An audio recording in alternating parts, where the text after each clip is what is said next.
예수님이 기적을 보인 방법이 진리요. 그 증험이 물과 열매이며 누구나 거듭나면 능력이 생겨난다. 내가 진실로 진실로 너희에게 이르노니 나를 믿는 자는 내가 하는 일을 그도 할 것이요 또한 그보다 큰 일도 하리니 이는 내가 아버지께로 감이라.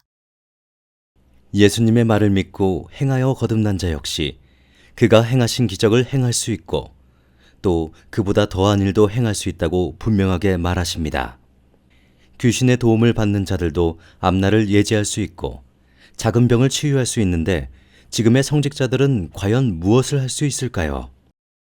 너희가 내 이름으로 무엇을 구하든지 내가 행하리니 이는 아버지로 하여금 아들로 말미암아 영광을 받으시게 하려 함이라. 내 이름으로 무엇이든지 내게 구하면 내가 행하리라. 성직자들이 멋대로 해석하여 많이 인용하는 문구로서 예수님의 이름으로 기도하면 무엇이든 들어주신다는 절입니다. 그의 이름은 무엇을 가리킴일까요? 또 왜 자기를 믿으면 하지 않고 내 이름으로라고 하셨을까요?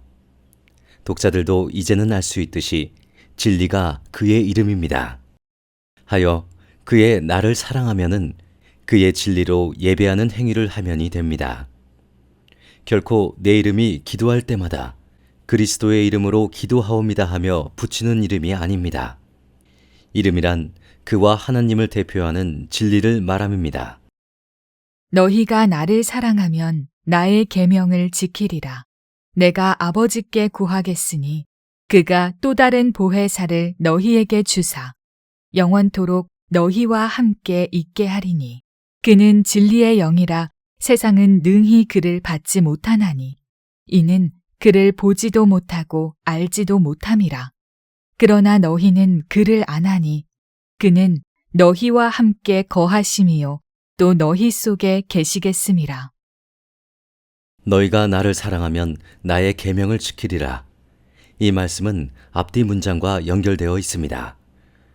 무엇을 구하려면 사랑하는 행위를 해야 하고 보혜사를 보기 위해서도 사랑의 행위를 해야 합니다.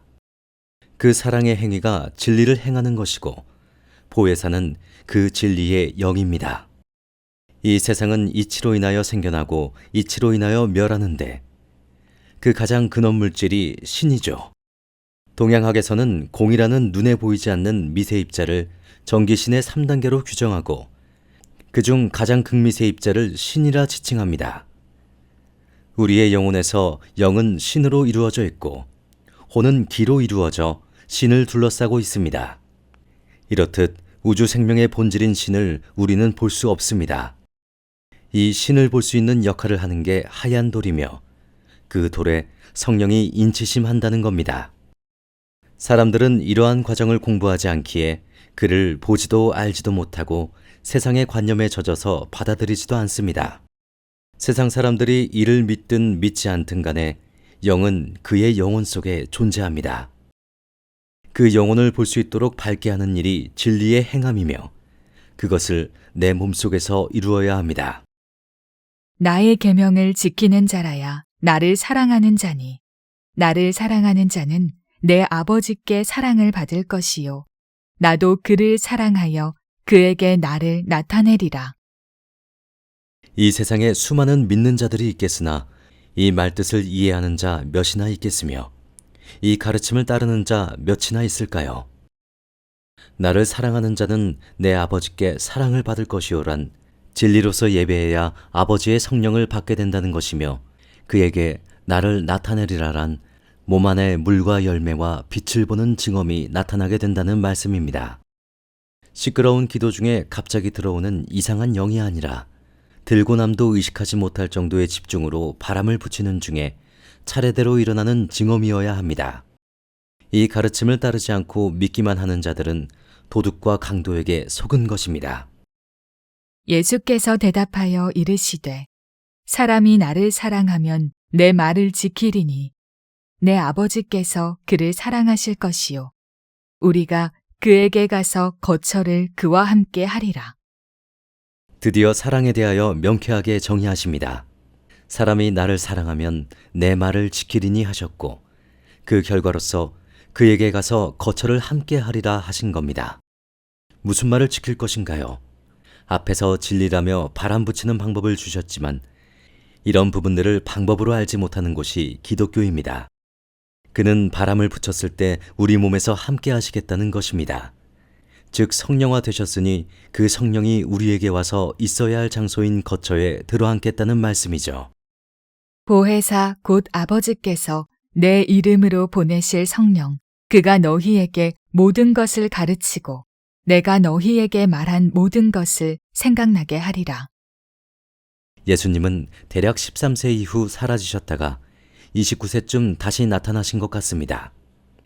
제자들과 함께한 3년여의 짧은 기간 동안 여러 이적을 행사하고 제자들을 가르쳤으나 요한복음에 나타난 제자들의 공부는 하얀 돌을 얻는 데까지만 언급되어 있습니다.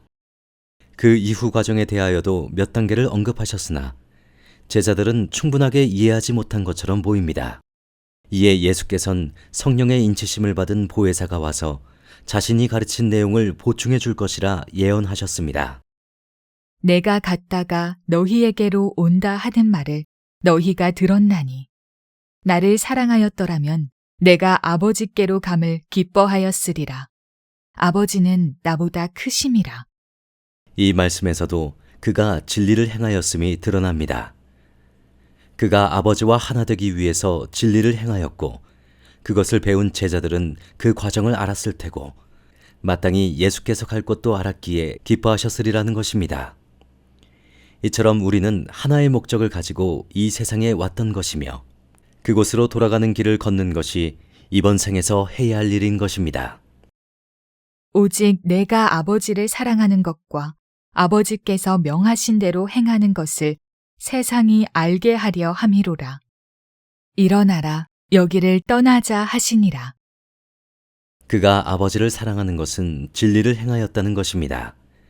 그리고 예수님이 세상 사람들을 가르치고 기적을 보이는 것은 하나님의 이름인 진리를 행해서 그렇게 되었다는 것을 알게 하려 한다는 것입니다.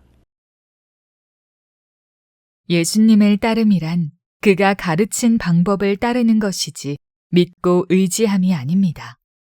여기까지 14장을 했는데 부처님께서는 일체 중생에게 모두 불성이 있으며 그 불성을 깨치면 부처가 된다고 하셨습니다. 불성에 대하여 설명하시기를 그것은 새로이 생겨나는 것도 없어지는 것도 아니며 줄어들거나 늘어나는 것도 아니며 그 어떠한 물질도 색깔도 느낌도 없으며 늙고 죽음도 없다 설하셨습니다. 그것이 모든 생명체의 본질임을 설하신 것이고 예수의 말씀에선 영이 되겠습니다. 그분께서도 이 본질을 성령이라고 하시며 그 성령을 회복하면 독생하신 아버지 하나님이 내 몸 안에 거하신다고 하셨습니다. 사람들에게 너희는 보지도 알지도 못하는 존재를 너희 신이라고 믿지만 나는 내가 아는 것을 믿고 보는 것을 믿느니 너희도 신의 종으로 살지 말라고 하신 것입니다. 그러나 다수의 종교는 알지도 보지도 못하는 우상신을 내세워서 헌신하신다고 분쟁을 일으키며 사람들을 탄압하고 죽이기도 합니다. 이들이 이 요한복음서에 나타난 인간 본질을 구성하는 신성에 대하여 깨닫는다면 과연 타 종교에 대하여 함부로 대할 수 있을까요?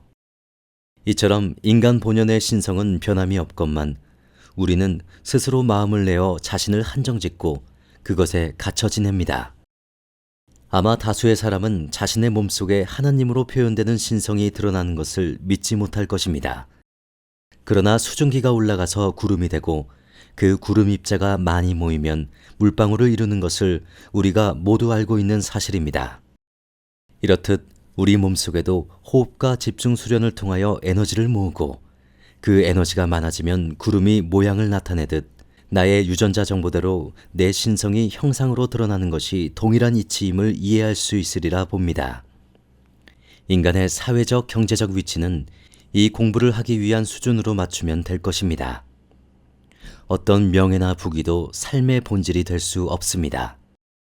그것들은 우리의 본성을 찾는데 장소와 먹거리를 제공하는 보조적 수단일 뿐이죠. 하여 직업에는 귀천이 없는 것이며 나이 들어 몸 안에 어떤 증험의 열매를 이루었는가가 사람으로서 진정한 귀천이 될 뿐입니다.